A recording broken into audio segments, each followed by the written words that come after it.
Good morning, friends. Today I will go to explain about the exceptions in Java. What is an exception in Java and how we are handling that exceptions. There is a class named as exception in Java. जावा के अंदर एक class होता है। आपको पता होगा कि जावा के अंदर कुछ भी हम काम करते हैं, whatever work we are doing by the help of the class. और जावा में सुपर क्लास और सब क्लास का कंसेप्ट है। तो जावा में जितने भी टाइप्स के एक्सेप्शन हैं, चाहे वो अर्थमेटिक हैं, रन टाइम है, कंपाइल टाइम है, array index out of bound है, नल पॉइंटर एक्सेप्शन है, किसी प्रकार का भी एक्सेप्शन है। एक्सेप्शन क्या होता है? Exception is just a run time error. Exception is just a run time error. और जावा के अंदर हम एक्सेप्शन काउंट करते हैं। उसके लिए 5 कीवर्ड हम लोग यूज करते हैं: ट्राई, कैच, थ्रो, थ्रोज और finally. We are using 5 keywords to catch the exception: try, catch, throw, throws और फाइनली। तो 5 कीवर्ड है जिसके थ्रू हम जावा में एक्सेप्शन को हैंडल करने का काम करते हैं। तो आज हम देखेंगे ट्राई और कैच ब्लॉक कैसे काम करता है। तो हमने एक क्लास बनाया, क्लास एग्जाम्पल2। फिर मैंने public static void main string args int 2 variable लिया डी और ए के नाम से।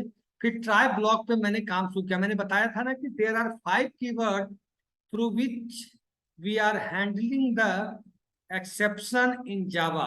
There are 5 keywords through which we can handle the exceptions in Java. Just a minute, I am writing.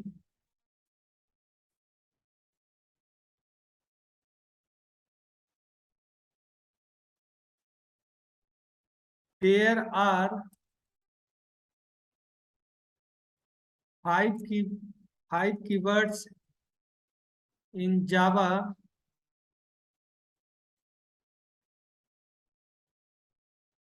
through which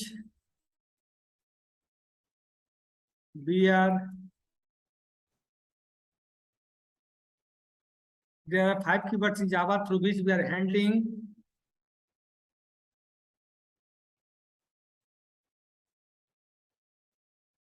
exception in Java named as try, catch,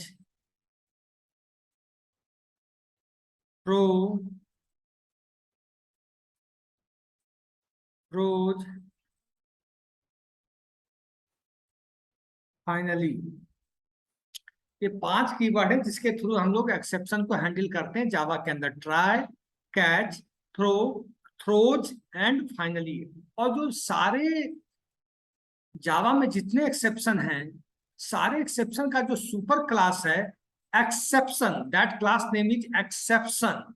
इसका मतलब जितने भी exception हैं जावा के अंदर, जितने भी रन टाइम एरर हैं जावा के अंदर, वो एक्सेप्शन क्लास के अंतर्गत आते हैं, एक्सेप्शन क्लास के अंडर आते हैं।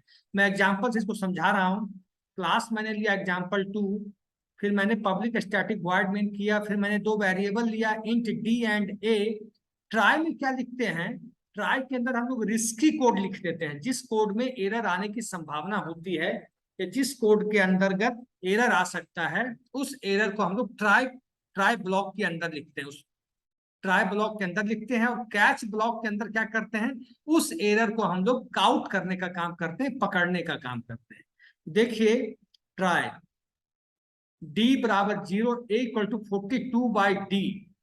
तो अगर 42/d अगर किसी संख्या को हम 0 से डिवाइड करेंगे तो उसमें क्या आ गया? System dot out dot printed this will not be printed catch. अब मैंने देखा कि किसी नंबर को 0 से भाग देंगे तो अर्थमेटिक एक्सेप्शन एरर आ सकता है। किसी भी संख्या को अगर 0 से भाग देंगे तो वो एरर आता है जावा के अंदर, और उस एरर को हम लोग बोलते हैं रन टाइम एरर, और जिसको हम कैच करते हैं अर्थमेटिक एक्सेप्शन से। किससे कैच करेंगे? Arithmetic exception. और पता है जावा में सब कुछ क्लास है, एक्सेप्शन भी क्लास है, उसी तरीके से arithmetic exception is also class of सब क्लास ऑफ एक्सेप्शन क्लास। उसका एक ऑब्जेक्ट बना लिए ई, फिर मैंने सिस्टम डिवीजन बाय 0, फिर system dot out after catch statement. अब इसका आउटपुट क्या आएगा, डिवीजन बाय 0 और आफ्टर ईच स्टेटमेंट। पहला आउटपुट होगा division bye 0 and after each statement. Okay, thank you. तो इसी तरीके से हम लोग ट्राई कैच ब्लॉक का यूज करते हैं और नेक्स्ट क्लास में देखेंगे हम लोग। तो try block is use for risky code, exceptional code, error code, and count block is used for count, catch that code and rectify it. Okay, thank you. We will meet with next video.